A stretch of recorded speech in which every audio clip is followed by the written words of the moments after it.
Holland, you learn to ride in a world of straight roads and sea-level horizons. For months, I was a student. I rode daily to work. I rode along the dikes. I practiced slow-speed maneuvers.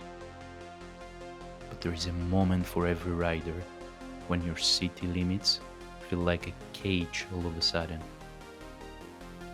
My motorbike had only 13,000 kilometers. And my license was still fresh when I decided it was time. It was time. My first real trip wasn't going to be a weekend getaway. My first real trip was going to be the Alps.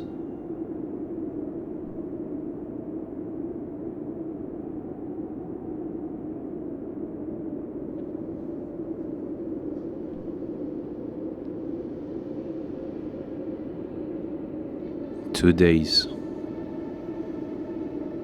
That's how long it takes for the world to stop being flat. 2 days of grey motorways just to reach the feet of the giants.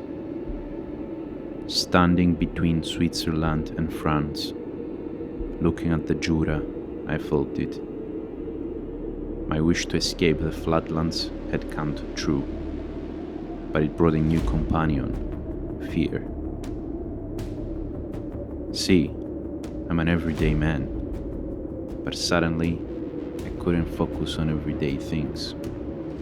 I was wondering how a bike behaves at 3,000 meters. In the Jura, hairpins aren't a practice session in a parking lot. They're a dialogue with a 1,000-foot cliff. Marco told me we were about to hit the first pass. The intercom went quiet. I was back in my own head, repeating my instructor's voice like a mantra. Watch the exit, relax your shoulders, use your hips. 12 hairpins, that's all it took. To the riders passing the other way, I was just another bike, but behind the helmet, I just passed the only exam that mattered. I was no longer a commuter. I was a mountain rider.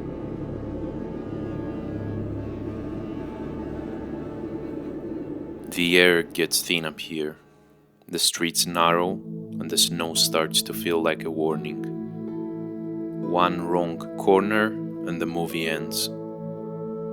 But then it happened. I'd stopped looking at the maps and started feeling the machine. I was in the zone, just 2,770 meters of pure focus.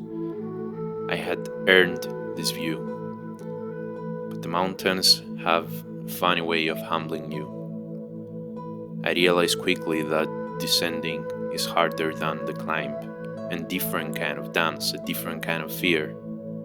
I hadn't just ridden a road, I conquered a whole new perspective.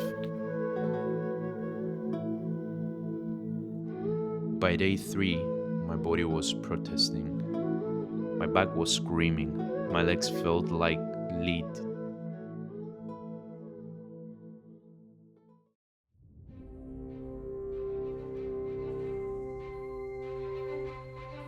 We flowed into the red veins of France. The Gorges du Cians felt like another planet.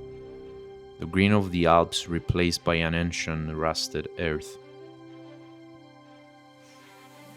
I realized then that the challenge wasn't the road anymore. I was learning to find ways to keep riding even when I was exhausted. And then the mountains just broke open.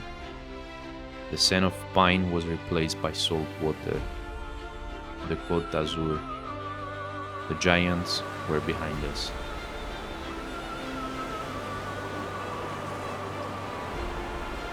I'm back in the flatlands now. The dust has settled on my boots, and my seventh floor feels smaller than it did before I left. I spend evenings here, editing these moments, reliving the thin air and the red rocks from a desk in Amsterdam. They say once you've climbed the giants, you never really can back down. The 9 to 5 is back. The grocery runs are back. But the movie is still playing. The dust is still on the boots. The memory is still in the lens. So as I watch these clips, I only have one question left. Where to next?